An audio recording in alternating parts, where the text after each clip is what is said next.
I make that so frickin' loud? Satisfactory, a combination between Ark Survival Evolved and that Roblox Factory Tycoon you played when you were 12.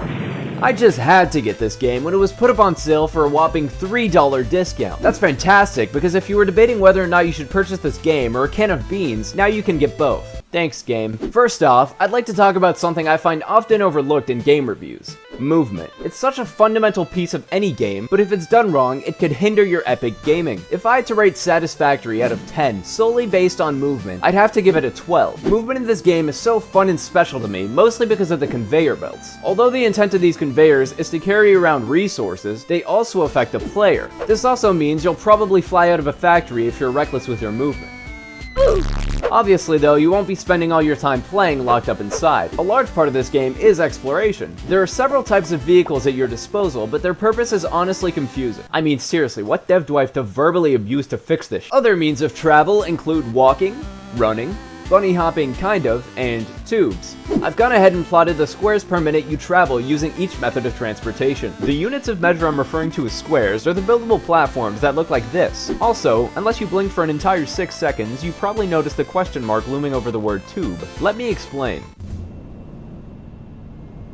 Yeah, I'm not measuring that. Now that we've covered movement, the next logical talking point is the terrain you'll be doing all that moving on. This right here happens to be the Satisfactory map. The map is not randomly generated, meaning it's the exact same for everybody. Although this initially seems like a bad thing, I think it's genius. With a randomly generated map, you have a lot less freedom with things like terrain and structures. Plus, there's a lot more room for glitches. When you play Satisfactory, the terrain is visually stunning, and you can tell hundreds of hours were dumped into making it a piece of art. Scattered around the map, you'll find wrecked ships filled with goodies, resource nodes waiting to be harvested, and, well, multicolored slugs that give you power shards. I would explain what they do, but I dislike you as a person. Thank you for watching and smash like.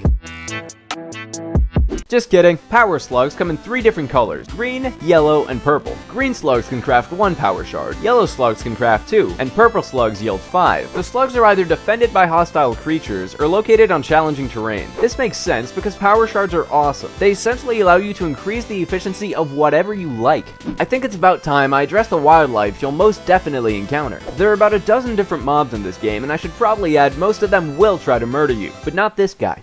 This guy's great. What isn't quite great are these guys. Some of them charge at you, others spew poisonous gas, and this one goes full Mario Fire Plant. There are several other hostile creatures, but I think it'd be more fun if you discover those yourself. To take down these creatures, you'll always have your trusty Xeno Zapper, a weapon that, believe it or not, zaps things. As you sink more and more hours into this game, you'll soon discover the Zapper's siblings. Compared to a game like Valorant, sure, this doesn't have many guns, but at the same time, this isn't even the game's main purpose. It's a factory building / exploration game before anything else. This game is without a doubt complicated. Just take a look at my first ever world. If you're worried about the learning curve though, don't be. Something I left out about the first world is that I completely ignored the tutorial. Kinda like that rash on my second world, on the other hand, is more organized and I enjoyed playing it a lot more. Okay, back to the tutorial. It's very well made. You don't start off with the blueprints to everything. Instead, you unlock the blueprints by sending materials you collected to space. This is great because it allows you to learn at your own pace. Satisfactory has phenomenal reviews. Even the bad ones make me laugh. Oliver Jones, who rated the game 1 out of 5 stars, says,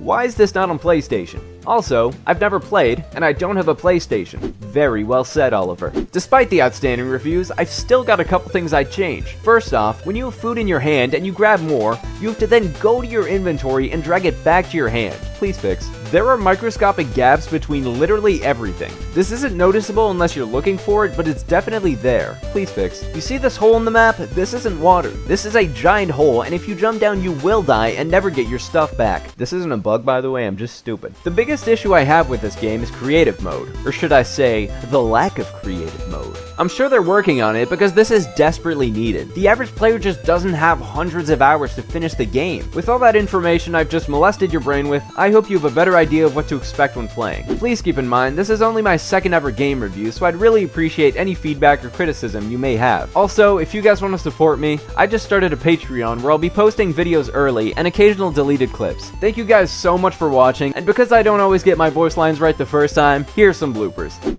The slugs are almost always either... The slugs are almost all... Yeah, please, just say the line.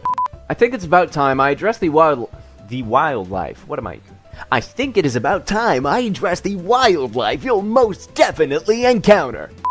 Green slugs can craft 1 power shard, yellow slugs can craft 2, and purple slugs yield 5. Why did I write yield? Am I a fucking scientist?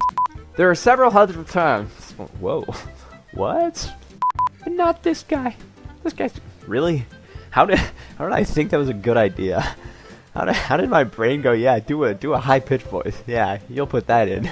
They essentially allow you to increase... The slugs are almost always either defended by... The slugs are almost always either defended by hostile creatures or located on challenging